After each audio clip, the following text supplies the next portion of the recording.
Good afternoon, everyone, and welcome to the Orphan Drug webinar. We'll just give people a couple more minutes to join, and then we'll be kicking off the webinar at 3 o'clock UK time.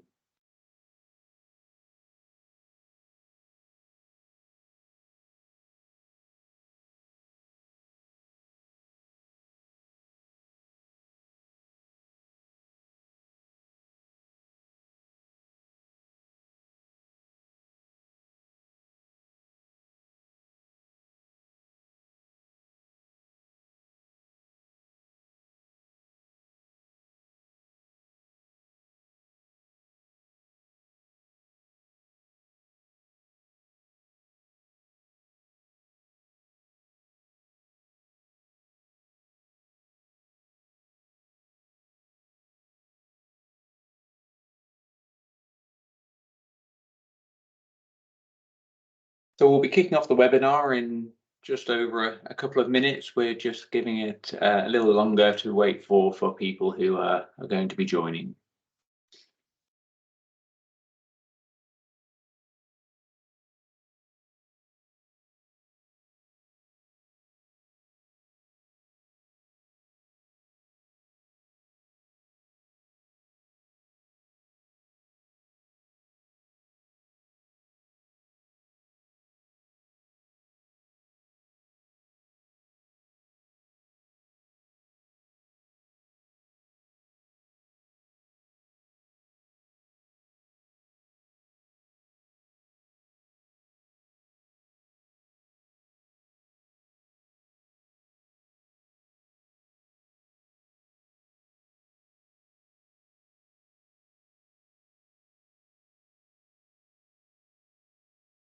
So I can see we've got quite a few people joining now. So welcome to those who have joined. We'll be kicking off the webinar in a few moments, just waiting for people who are rushing from other meetings to come and join this webinar.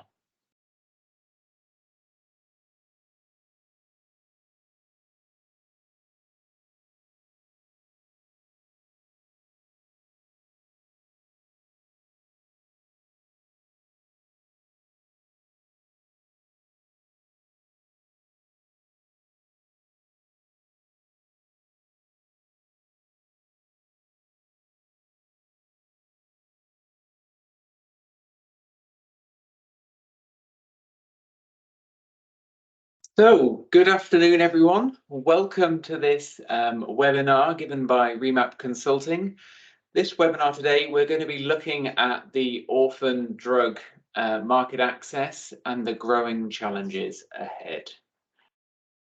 Throughout the webinar today, if you've got any questions for either Paul or myself, please feel free to drop them in the chat function, and we'll address the questions throughout the webinar, and then there is a Q&A session at the end of the webinar as well.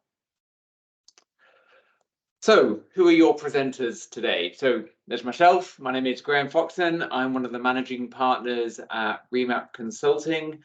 I've been working in Remap Consulting for over 20 years, working in pricing and market access for over 20 years now, and have spent a lot of that time focused in the area of rare diseases and orphan drugs. Paul, would you like to briefly introduce yourself? Thanks, Graham. So my name's Paul Craddy. Like Graham, I'm one of the managing partners of Remap Consulting, and very similar to Graham, my background in my entire career has been in the pricing market access space, and similar to Graham, have done significant amounts of work in getting market access for rare disease and orphan drug products. And it's one of those areas which we've found has become increasingly challenging and interesting over the last couple of years as the evidence requirements and the landscape has evolved. And so looking forward to really talking about that exciting topic today. Thanks, Paul. So, who is Remap Consulting? So those of you who are not familiar with us, we are a pricing and market access consultancy, and we focus on three main areas. So we support companies who are looking to launch products. We can help you with your pricing and access strategy, but we can also help you implement that strategy as well. Another core area is training, and one of the reasons that we provide these webinars is to upskill yourself and other people within your organization in the areas of pricing and market access to ensure that you've got the right capabilities and resources to address the upcoming market access challenges. And the final area that we work in is in the area of price optimization. So that may be helping develop your pricing strategy, understanding the evidence base needed to support the price for your product, and then post-launch looking at how that price is modulated over time and how you can optimize the price throughout the product's life cycle. We often work with people who are asking themselves questions such as, what is the optimum price for our product? Do we have the right evidence to support price and access at launch? Do we have the right capabilities to train people on market access? And for those who are looking at in-licensing, out-licensing opportunities, what is the pricing and market access potential for these business development opportunities? But what are we going to be focusing on today? So today we will be covering the orphan drug access landscape. We're going to start off by having a quick look at what are the current considerations for market access for orphan drugs, looking at it very much from the national HTA level. Then we will go on to talk about what is going to be happening in terms of the EU HTA and the pharmaceutical legislation that is also happening at the same time, and what is that gonna, or how is that going to impact market access for your products. And then we'll close out the webinar just by looking at how do you need to modulate or adapt your strategy to ensure that you can continue to get market access for your orphan drugs, considering these changes that are happening. I would like to say a big thank you to those of you that have sent us some questions that you would like to address. Within this webinar, we received a huge number of questions which highlighted to us that this is a very hot topic at the moment. So some of the questions that we look to address today are, do you really have to go through an expensive and time-consuming HTA process when you've got a really, really rare product? Is that a good use of resources? How are age restrictions and stopping rules used, and how are they sort of monitored within the pricing and access landscape, and can they impact your access and pricing potential? What happens when you have indication expansion, and are there any new insights regarding indications and new indications? And one of the things, and we'll touch on this quite a lot, but orphan drugs, as we all know, you have very limited evidence when you have your phase 3 trial results out. That can be in terms of endpoints, but also in duration of the effect. And how is this reflected in price negotiations? We had questions around early access programs, and a really interesting one I thought is it 100% myth that the smaller the patient population, the higher the price you can get, irrespective of the payer relevant value proposition? And then finally, one of the other questions we got was around the evidence criteria and how flexible are payers in terms of the evidence needed when you have a rare disease, but maybe not an orphan drug disease, and how is that taken into account in terms of pricing and market access? So a lot of very interesting questions, and we'll do our best to address those questions throughout the webinar today. So just keeping a few things in mind, we thought it was good to put a sort of timeline into this sort of webinar to really structure the changes that are happening and to think about what the implications are. So we're going to start off, as I mentioned, looking at what are the current developments and what is evolving from a national level in terms of pricing and access for orphan drugs. We'll then go on to talk about the EU pharmaceutical legislation that's currently out for consultation.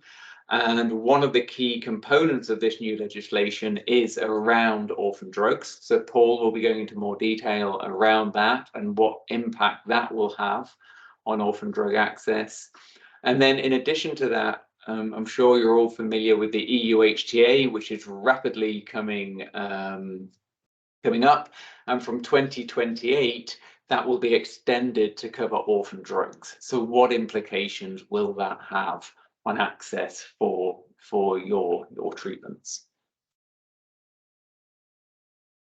So to begin with, let's have a quick review of the current situation and what's evolving at the national level in terms of patient access for orphan drugs. So one of the things that I think is really important to highlight is, orphan drugs, the legislation, I couldn't believe it when I looked this up, it's 40 years old in the US, it's 25 years old in Europe. It's been around for quite a while. And what we are seeing now is an increasing number of products coming to market that have the orphan drug designation. So for example, last year within the EMA, there was 269 orphan drug requests. There were 26 orphan drug approvals, and the marketing authorizations represented 24% of all the approvals for last year. So it's clear from that orphan drugs are no longer in the minority. They are taking a huge, or there's an increasing number of orphan drugs that are coming to market. And then when we go on to look at the cost of orphan drugs, what we have on the right side of this chart shows the top 10 most expensive drugs. This is US data, but all of them had orphan drug designation. And about half of them were the gene cell therapies, the ATMPs, about the other half were for chronic use. So from a payer perspective, what we are seeing here is more and more orphan drugs coming to market, taking up a higher share of new drug launches, but also the cost that they are looking for is increasing. So although from an individual drug perspective or an individual orphan disease, the actual numbers may be small, when you look at it in totality, it represents a sizable proportion of treatments coming to market and represents an increasing budget impact from a payer perspective. So unsurprisingly, payers are increasing their focus on orphan drugs and increasingly tightening how they are evaluating orphan drugs and the prices that they consider to be acceptable for orphan drugs. From a European perspective, what we're seeing is a variety of different approaches that HTA bodies have adapted to accommodate orphan drugs. I mean, I think what is clear is that from the majority of HTA bodies is they recognize that the HTA methodology may need to be adapted for orphan drugs. They recognize that the evidence base isn't there at launch.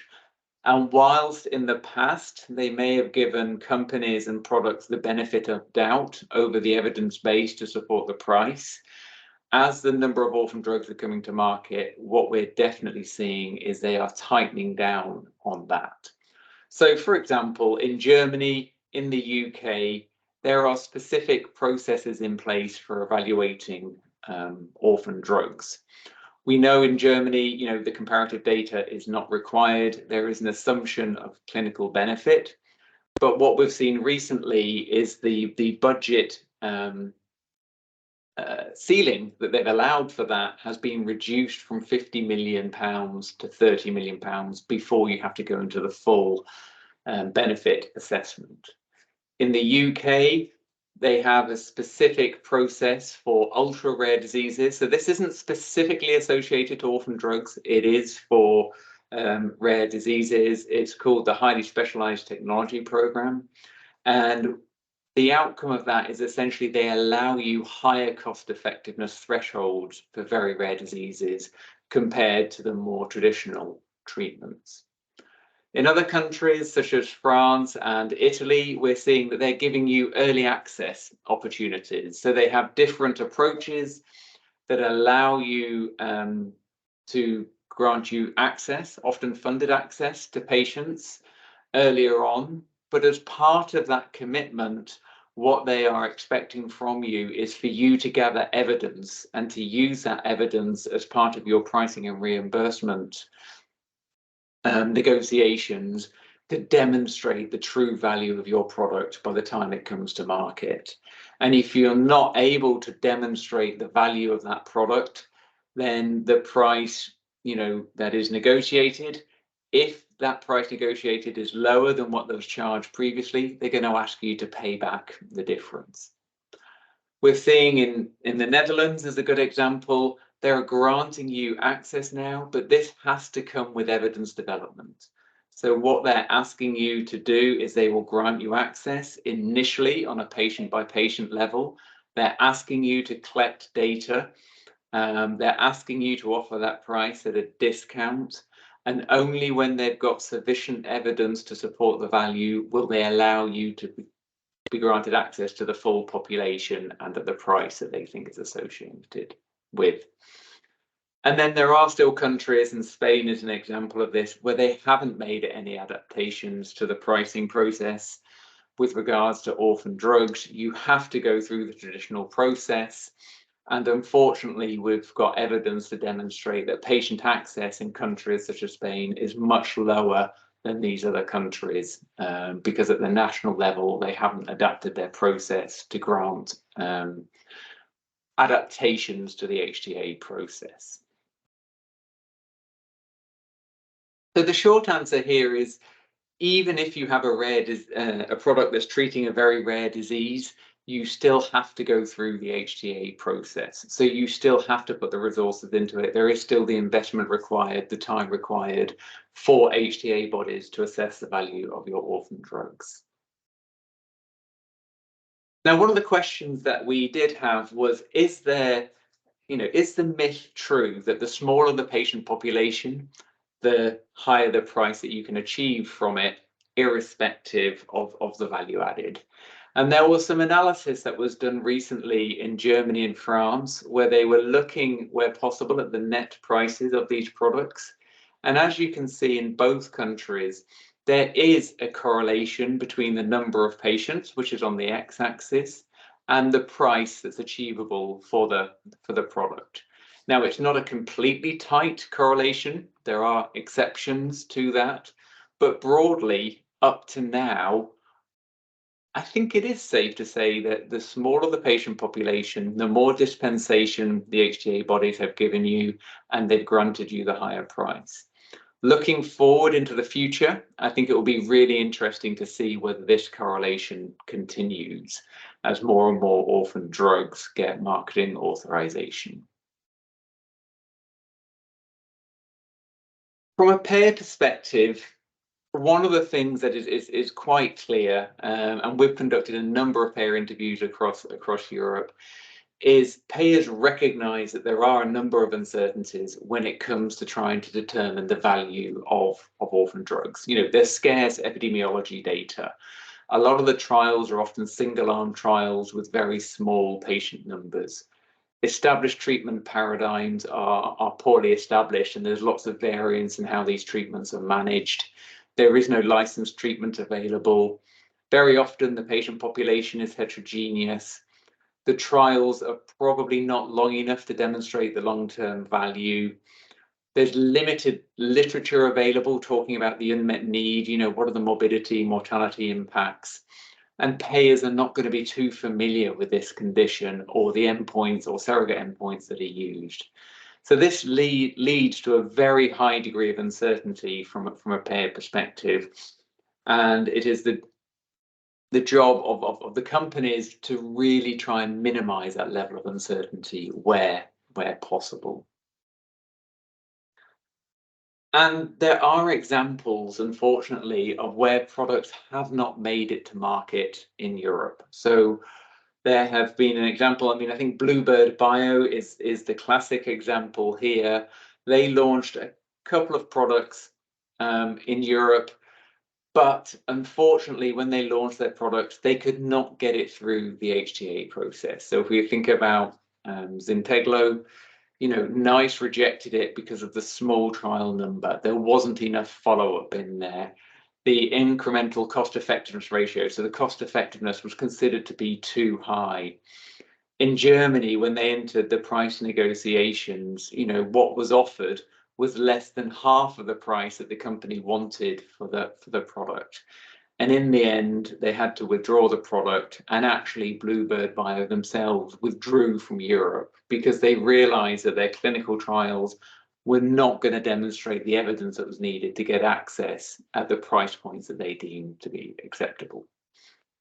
More recently, we've got the BioMarin example with Roctavian, which is for severe haemophilia.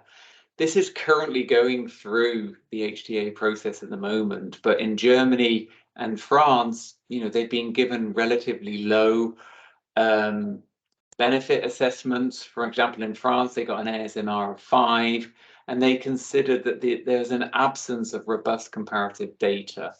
But what is interesting with Roctavian is that in both Germany and France, the HTA bodies have allowed a registry to be set up, have allowed data to be continued to be collected, and they're going to be re-evaluating this product throughout its life cycle to determine whether the price represents the value to pay for the product. So what does all this mean when we look forward from a national level HTA? So what we have seen is that few countries have adapted their HTA approach for orphan drugs. What we've seen is slight modifications here, the benefit of the doubt there, but in very few countries we see an actual specific route for orphan drugs. As I've mentioned before as well, we also see significant variance across Europe as to the willingness to adapt patient access for orphan drugs. So some countries are allowing early access, some countries are allowing access with evidence development to gather the evidence to support the value of the product. And to date, there has been limited success, I would say, in these EU HTA partnerships. So things like Benelux, the Nordic Pharmaceuticals Forum, you know, they're set up to jointly evaluate these products with rare diseases, but to date, they've only evaluated a very limited number of products and had limited success in granting joint price negotiations for this product. So what do we think is going to happen going forward? Well, it's clear from our side that when you look at evidence with coverage with evidence development, a lot of the HTA bodies are requesting companies to gather additional evidence. So they're going to grant you some form of access, but as part of granting you access, you're going to have to gather additional evidence to support the value of the product. And if you're not able to demonstrate value over time, they are going to put constraints on the price that you can get for the product, or in the worst case scenario, ask you to withdraw the product. We see in very few markets that there's going to be any change in the HTA process. We know that there is quite a lot of pressure in Spain at the moment to adapt their HTA processes for rare diseases, but in all honesty, I think that will have minimal effect in the short term. So just to conclude, what's happening at the national level, we see that orphan drug evaluations are moving away from being unique to becoming more standard. And the majority of HTA bodies are requiring orphan drugs to be evaluated within the framework of HTAs, or maybe a slightly tweaked process. It's really important that payers recognize the unmet need of your product. If they don't understand why your product is coming to market, what's the need that they're addressing, they become very skeptical, and they're willing not to reimburse the product. And we've seen a couple of examples of that already. Payers do recognise that the evidence base at the time of launch may not be sufficient to support the true value of the product, and they are willing to give dispensations there, so through early access or coverage with evidence development, to allow more evidence to be gathered to support the value of the product. And we do think it is still possible to secure a high price for orphan drugs, but it's very important that payers understand the unmet need. As I've mentioned, the patient population has got to be really well defined. And most importantly, you've got to continue to gather evidence over time to support the value of your product. So what I'm going to do now is hand over to Paul, who's going to provide you with an overview of the update to the EU pharmaceutical legislation. Thanks, Graham. So what Graham's been talking around is what the situation was in the short term. What we're now going to be focusing on is the medium term, and specifically the EU pharmaceutical legislation. And I would say, if you have any questions, please either do pop them in the chat or the Q&A, and we're happy to take them either as we go along or at the end. So one of the key parts that has been driving the plethora of orphan drugs has been the incentives, particularly from a regulatory perspective, for the development of orphan drugs. So currently the EMA has a number of incentives to help manufacturers sort of create them, for everything from eligibility for conditional marketing authorization through to probably the biggest one, which is 10 years market exclusivity. Now, the EU Commission has been looking at this legislation, and as recently in April came out with its new proposal for how this should operate moving forward. The primary aim of this legislation is really to boost research into the areas which it feels there is the most need, and specifically in those areas where there are overlooked patients with a higher medical need or a medical need. And part of the legislation has been focused around trying to define what that unmet medical need is. Now, this is really a work in progress at the moment. So these are the initial proposals that have been put out.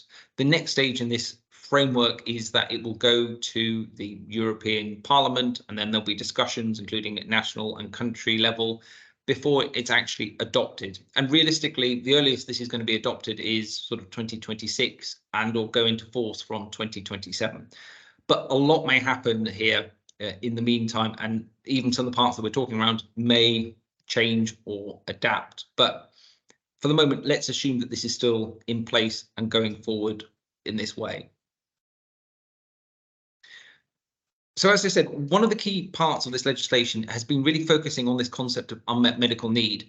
And the situation today, as I'm sure you're all familiar with, is that there is really no standardized regulatory definition of unmet need, because it's complex, and it really does depend on the stakeholder perspective.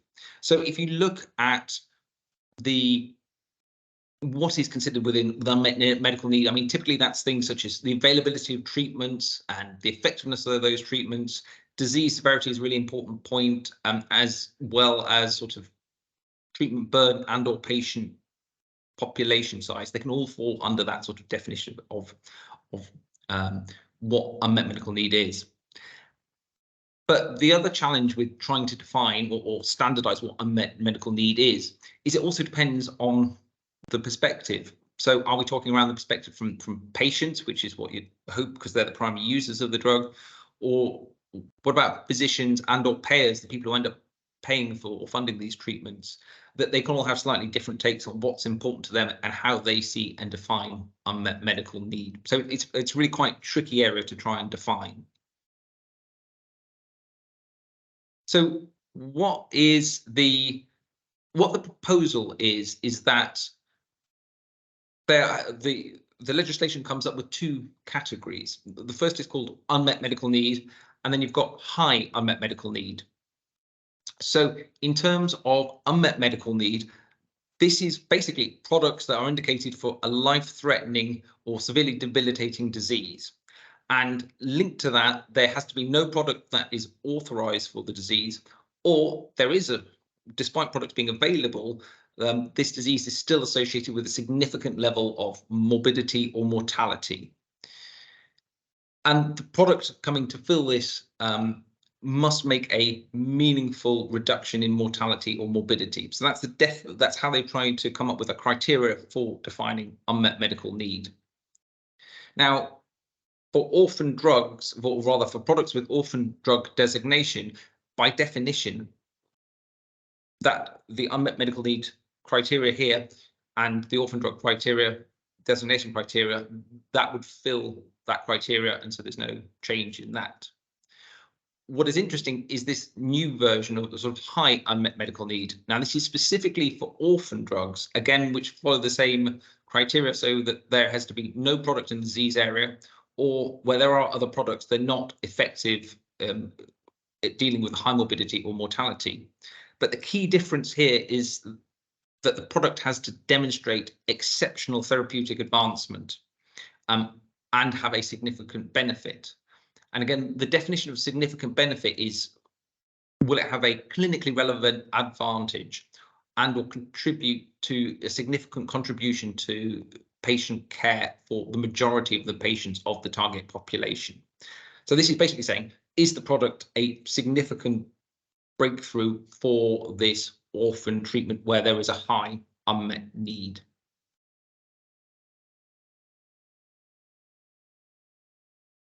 And the incentives for orphan drugs have been updated in this legislation to actually sort of reflect this. So for products with unmet medical need, the base level has been decreased from 10 to 9 years of exclusivity.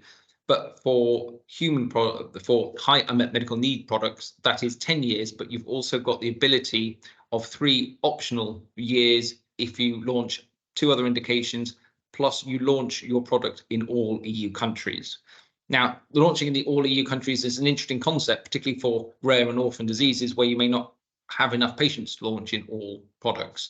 So it's almost a bit of a catch-22 there.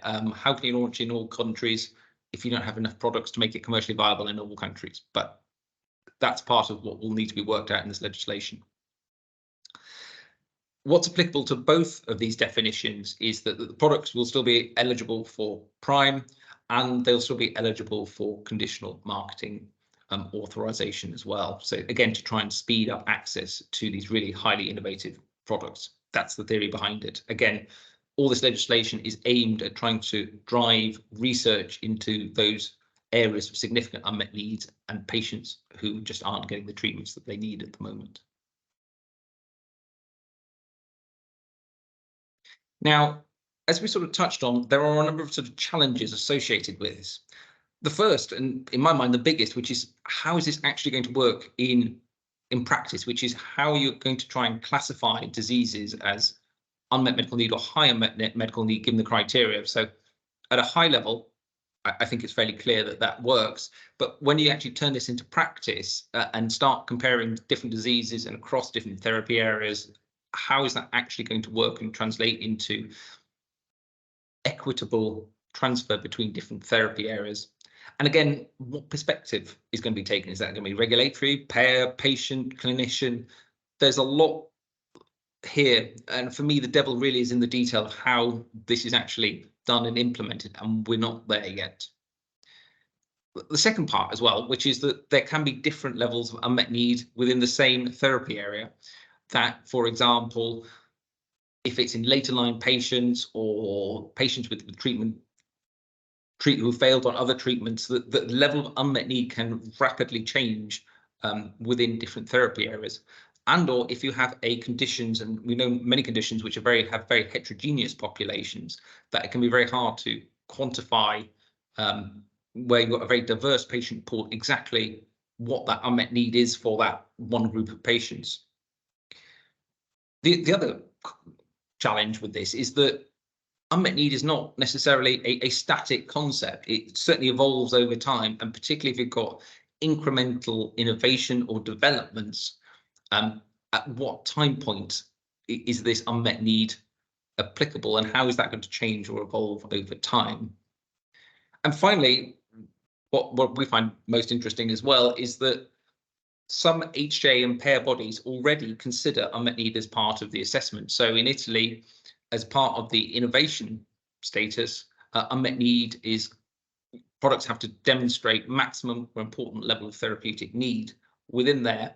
And similarly in France, that for gaining access as part of the early access programs, the AAPs, what used to be the ATUs, the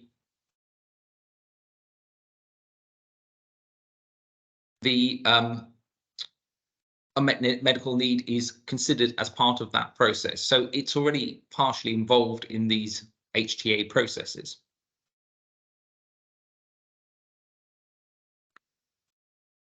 What is interesting is if you sort of continue this thought experiment, which is, let's say that this legislation goes into effect as it's sort of stated at the moment, what impact could that have on the European market access landscape from, let's say, mid-2027 onwards? Well, if we think about Germany and what Graham was talking around at the start, which is, would the AMNOG process be adapted and refined so it's only product with high unmet medical needs that have this added automatic benefit added?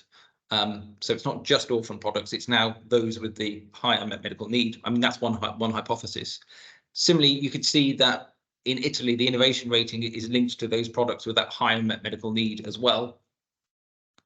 And then finally, the other part that we're going to touch on in a minute is, how does the EU joint clinical assessment play in with this concept of unmet medical need? Now, both the EMA and the joint clinical assessment will run in parallel, and it's interesting to see that if the EMA does adopt this definition of unmet medical need and high unmet medical need, that why would that not be sort of transferred into the EU HTA process? But again, that's an interesting development that we'll have to see if anything comes from that. So given these, what should manufacturers be thinking about or starting to consider at this stage? Well, I think one of the key ones, which is, if this is going to start to go into legislation, and again, this is still very much at the early stage, the key thing that we've seen that is successful is really early engagement with regulatory bodies and HTA bodies to really try and tie down what are the criteria for this high or unmet medical need, and what does that look like in reality. And then linked to that, what is the demonstrable impact, which is, how do you demonstrate this exceptional advancement that you'll need to get this high unmet medical need status, and particularly in rare and orphan disease areas where the data can be very poor quality and or demonstrating added benefit can be very challenging. The other key consideration, which is a lot of companies are developing a number of products in the rare and the orphan space, is that the incentives are now changing potentially in terms of it's going from 10 years to 9 years or 12, 13 years, depending on what your launch strategy is going to be. And so there's got to be adaptation in terms of your business cases which may mean that some products are no longer viable, or the development program has to be sped up because the length of market exclusivity is just not what was anticipated. And finally, we mustn't forget the patient in the role of this, which is we feel that they will have a huge role in helping to try and quantify and define the unmet medical need and the high unmet medical need in this space, and that they should be the ones that have a significant say in this. So to get their input into developing trials and developing the evidence package for payers to ensure that what the products that are being developed actually really do fulfill what patients need, just not necessarily just what these criteria are that are being put out there. So before we go on to the next section, Paul, we've got a couple of questions here. One of them is, will the orphan incentive clash with the EU HTA process? This is a really interesting question, and the answer is nobody knows at the moment. That's a straightforward answer. I think from the discussions that's been going on with the JCA process at the moment, what they've said is they want to get it up and running and going. So I think in the initial years that this won't happen, but there is the risk that both the pharmaceutical legislation and the orphan drug and the JCA process for orphan drugs come in at about the same sort of time. So you could sort of imagine in the update in, let's say, 2030 onwards, that aspect of high unmet medical need, which has been defined or standardized, could come into play. But that's speculation. My personal view is I don't think it's going to come in the short term.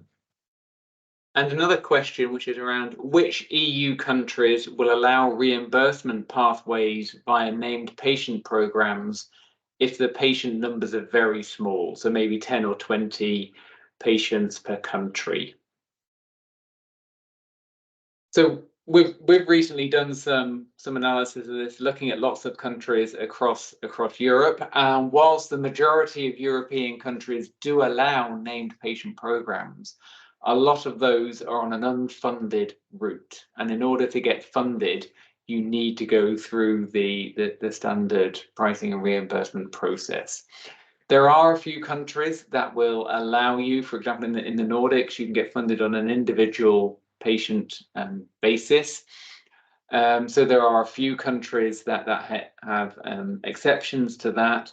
But even in a lot of those countries, at some point in time, they would be expecting you to go through the formal HTA process, even if the patient numbers are very, very small.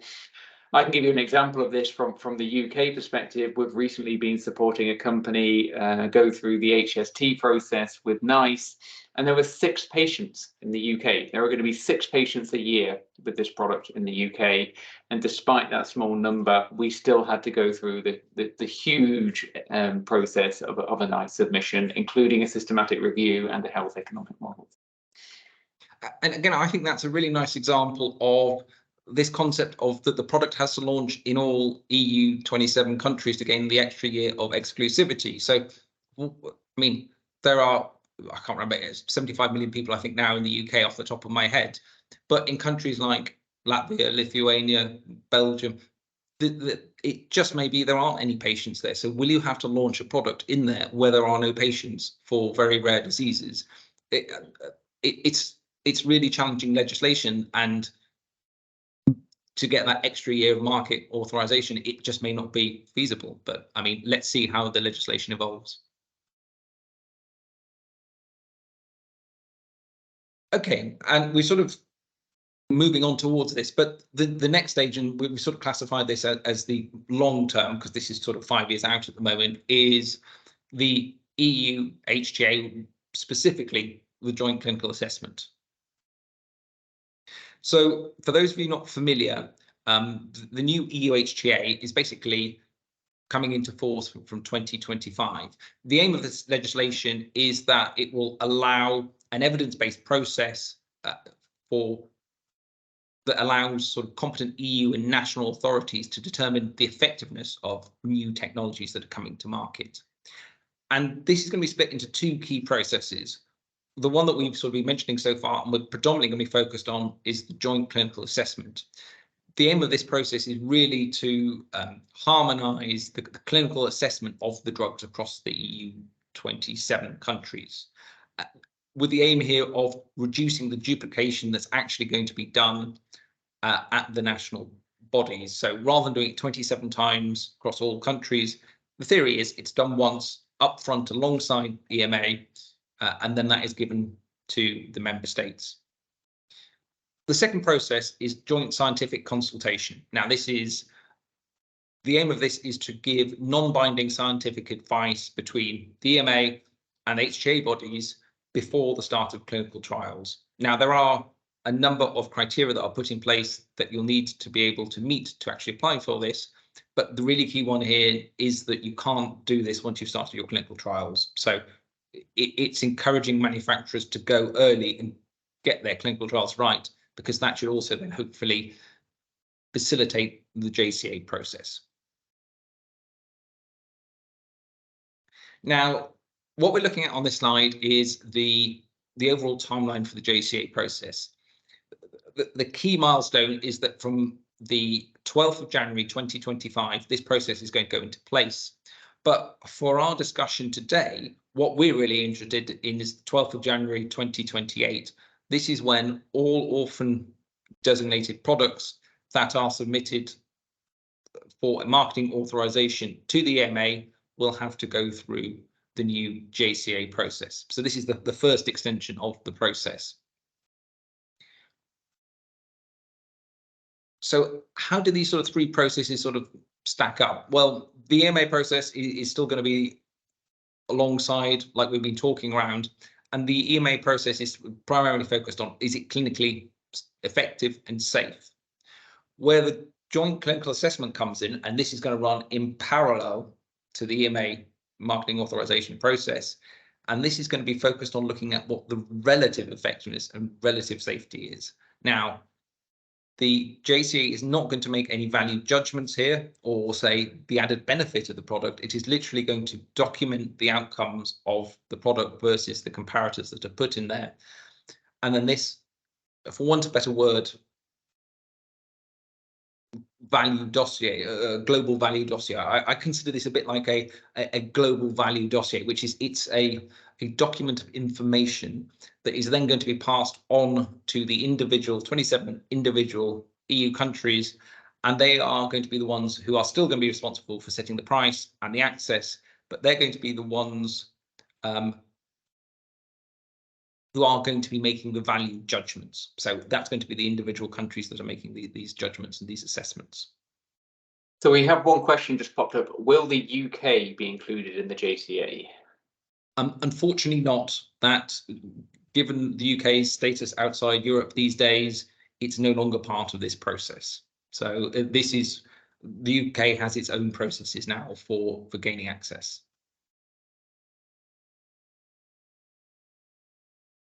So, as I was mentioning, one of the key considerations is actually this is going to place, the JCA process is going to place even more support and value on those country processes at the bottom. So you, as manufacturers, you'll be required to submit a JCA dossier at the same time as you submit your EMA marketing authorization. So typically this is a year before you actually launch the product. And so your evidence may be quite immature. You may still have ongoing data and evidence that's going to go into place. And the theory of the JCA process is you submit the evidence once, and then the countries themselves only allowed to ask for additional information that has not been part of the original JCA process. We'll see how that plays out in practice when this comes into place, but that's the current theory. And what this means is that you're going to have an extra year's worth of data, let's say, by the time you actually come to submit for price and reimbursement to the countries. And it's going to be the countries themselves which are going to look at their level of unmet need, and they're going to be the one making the value judgments and the benefits. And if you've got that additional year's worth of evidence or real world data that you've been collecting and continuing for the additional year, that's going to be very key in terms of getting access, because you could imagine that the JCA dossiers could be a bit vanilla, because one of the key parts around the JCA process is there is no exception for orphan drugs. they are assuming the process has been designed that the same level of quality of evidence and standards are going to be looked for as for non-orphan products.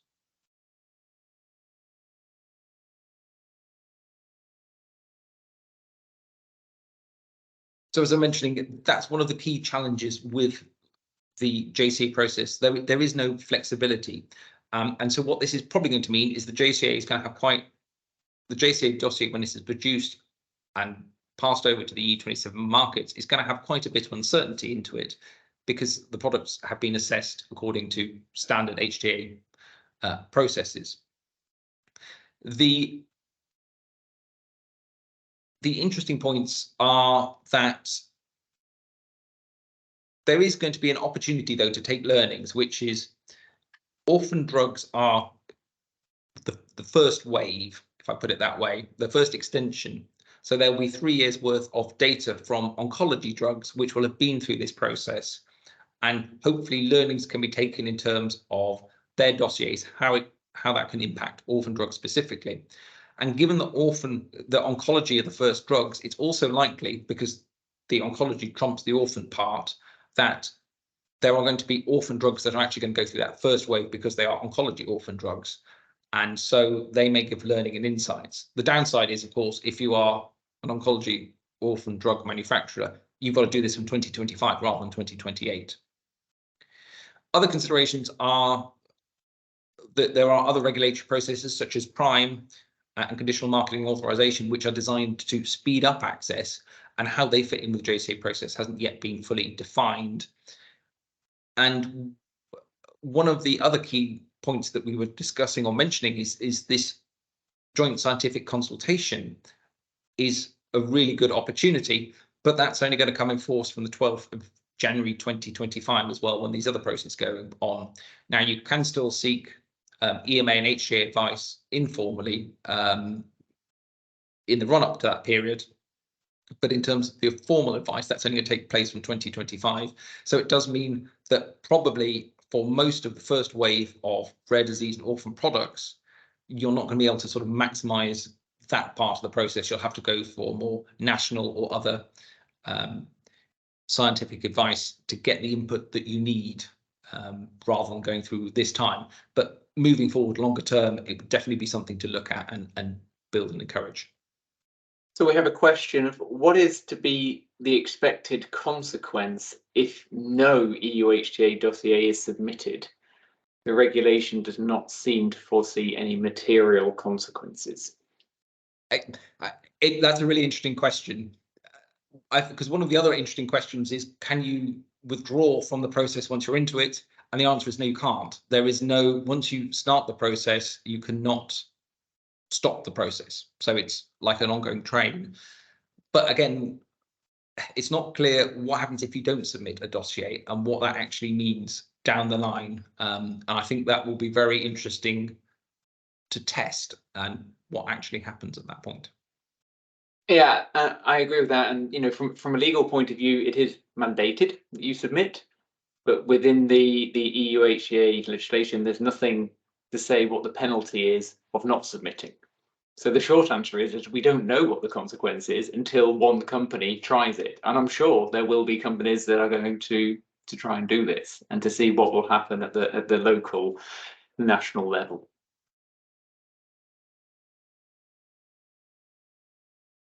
And so sort of with what we've just been saying in mind, that the fact that if you've got an oncology orphan drug, you've only got basically 2 years, a couple of years to get this in place. If you're a non-oncology orphan or rare disease product, you've got a bit more time. But there are still a number of challenges that will need to be addressed, and you need to start thinking about them. Now, the JCA process will use the PICO framework, so that's Population Intervention Comparator Outcome. And one of the big questions has been over how they make these PICOs that come out of it. Now, for rare and orphan diseases where your comparator is likely to be placebo or best supportive care or off-label, hopefully that comparator will be more standardized across the EU 27 markets, but there will be a survey done. And if there are differences between countries, that could be reflected in the P codes that you need to develop your dossier against. Similarly, if there's variation in, for whatever reason, in subgroups within your rare diseases, I mean, within rare diseases and orphan drugs, you get less of the subgroup issue, but that could still be a consideration, and that you need the evidence to help to support that to be put into place into your dossier. For me, I think the biggest challenge here is around the endpoints, because again, what they're specifying is what to use endpoints that are most relevant in clinical practice and in patients across the EU. Now, we know, and having worked in many different rare disease spaces and diseases, a lot of these endpoints aren't really well defined. They're not validated. They can be surrogates. It can be really challenging to work out what the added benefit is, because these are so rare diseases. The literature is poor. The data is just not there, and it can be really challenging. So I think that's going to be interesting how they handle that, particularly given rare diseases and the lack of adaptation for the methodology.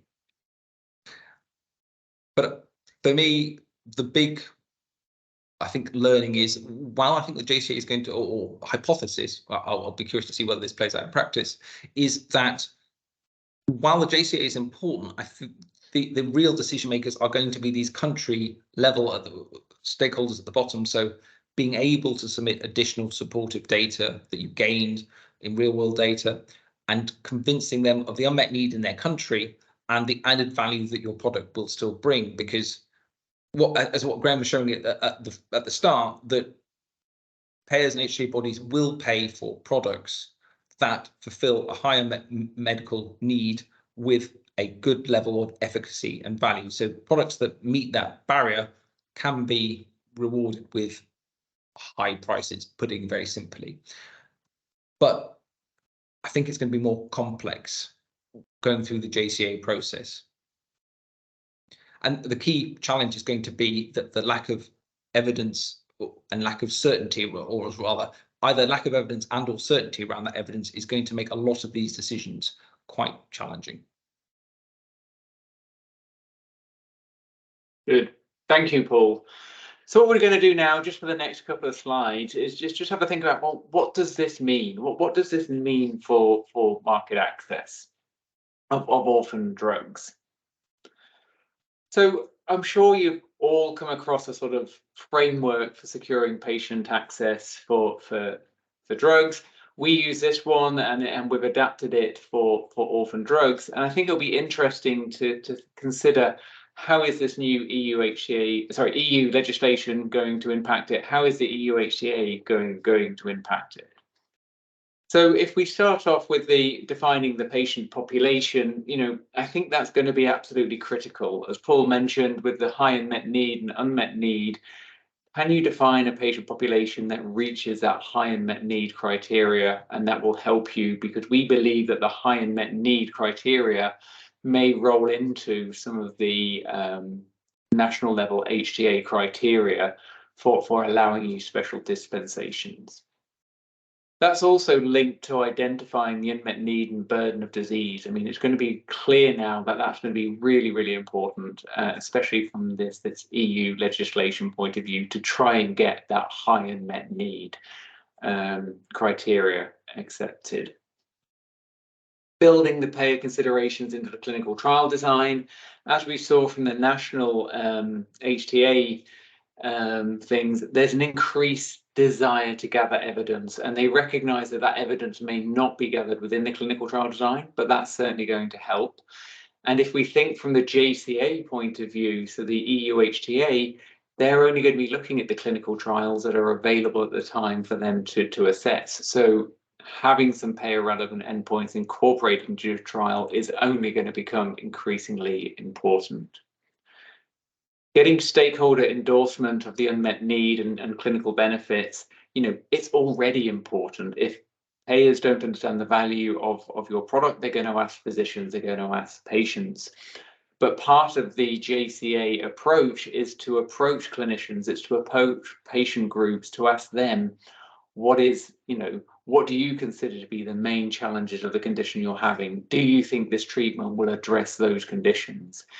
And if the patients and physicians are not familiar with your product, or not familiar with how you're positioning your product, that you may be underselling the value of your product. So making sure that stakeholders fully understand the value of your product is going to be key.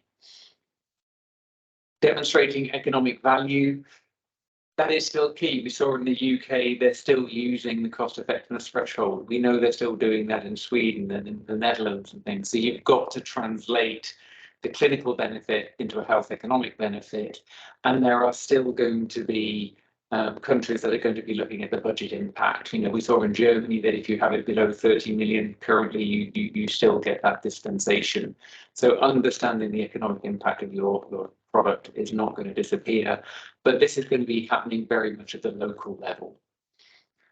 And finally, as we've talked about already, getting that evidence is going to be increasingly important. So you've got to understand what are the gaps that we're going to have from our clinical trial design in terms of evidence to support the value of the product, and how are we going to address those gaps? Can we do a registry, a bit like BioMarin are currently doing for their haemophilia treatment? Can we gather other information? Does it be retrospective information? Does it have to be prospective information? So thinking about that as you're going through the clinical development plan and launching the product is absolutely critical.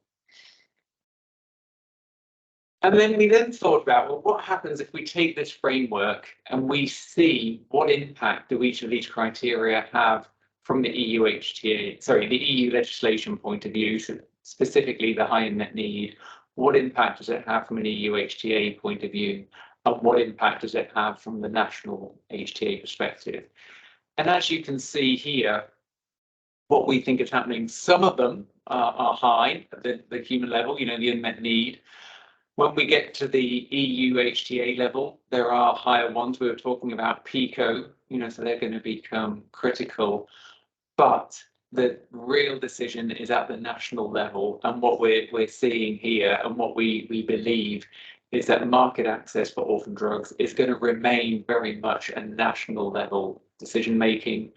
The EU HTA may help, the HUMN legislation may help, but really the decision is going to be made very much at the local level, and we don't see these changes, forthcoming changes, having much of an impact on that.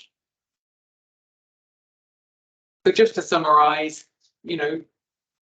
we postulate that the HTA bodies may utilise this high unmet need legislation to determine the unmet need patient population where a product value is going to be recognised, and incorporate that into their HTA decisions. We discussed that the EU HTA evaluation, the JCA, will only be looking at the clinical trial evidence that's available for them at the time of the submission, and that process starts at the same time as you submit your regulatory file. So there's going to be limited evidence that they can critique that will have any impact on the national HTA decision makings. As I've already mentioned, the local HTA bodies, they're still going to be the key stakeholders, gatekeepers here when it comes to patient access.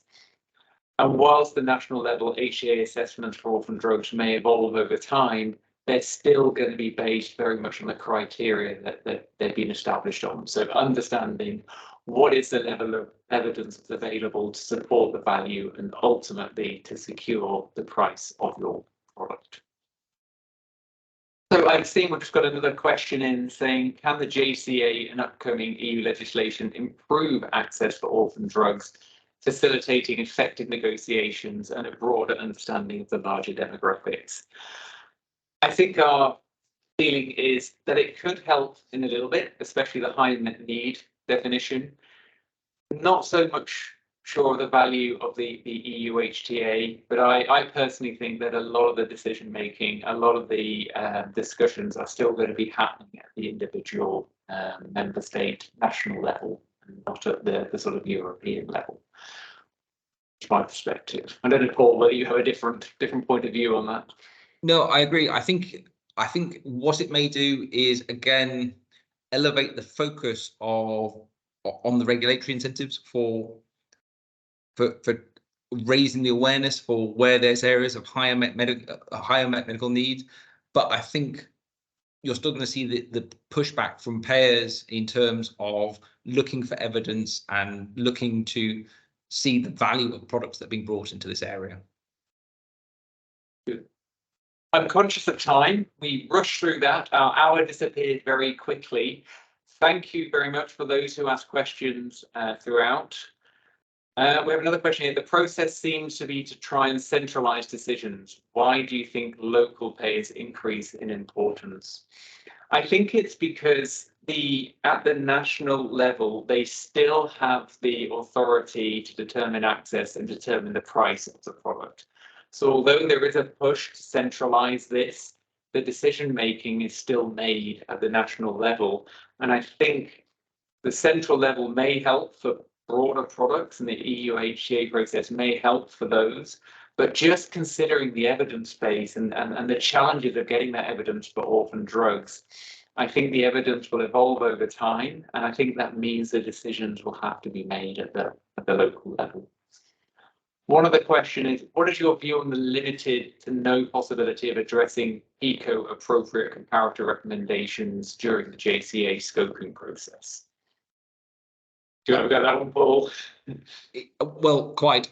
I mean, from our perspective, having been involved a lot with NICE and other sort of, should we say, adaptive bodies, I think it's really key that manufacturers can actually be involved and shape and have these discussions to say what is genuinely feasible to collect evidence for against which comparators. I feel it's going to be very challenging for manufacturers because the people collecting the data may not have the level of skill and expertise on the EU JCA side that the manufacturers do awareness of the disease and actually saying what's feasible or not. So manufacturers could be sort of given PICOs that are just not viable, being blunt, and having that discussion, that honest discussion, I think would actually make the process more streamlined and better. Hopefully that's a step that will come, but who knows? I know FPA are really trying to push for that, so to have some sort of manufacturer engagement in the PICO selection process. So I'm conscious we've overrun. We hope you very much enjoyed this webinar today. Thank you for the interesting questions. If you've got any other questions, please feel free to email Paul or myself, and we'll be very happy to address them. Just wanted to make you aware of some other webinars we've got coming up. So next month, we've got a webinar looking at the NICE proportionate approach to technology appraisals. And Fatima and Charlie from our team will be presenting on that one. And if you would like some more insights into the market access of orphan drugs, Paul and I present on the Cell for Pharma training. The next training is coming up on the 28th of November. So you can go onto the Cell for Pharma website and register for that. And that just leaves us. Sorry, and just to mention, we popped the link in for the NICE webinar is just in the chat here, and we're also going to be at the World Orphan Drugs Congress in November in Barcelona. So if you've got an interest in there, we'd love to catch up with you there. So thank you very much, and enjoy the rest of your day. Thank you, everybody. Been a real pleasure.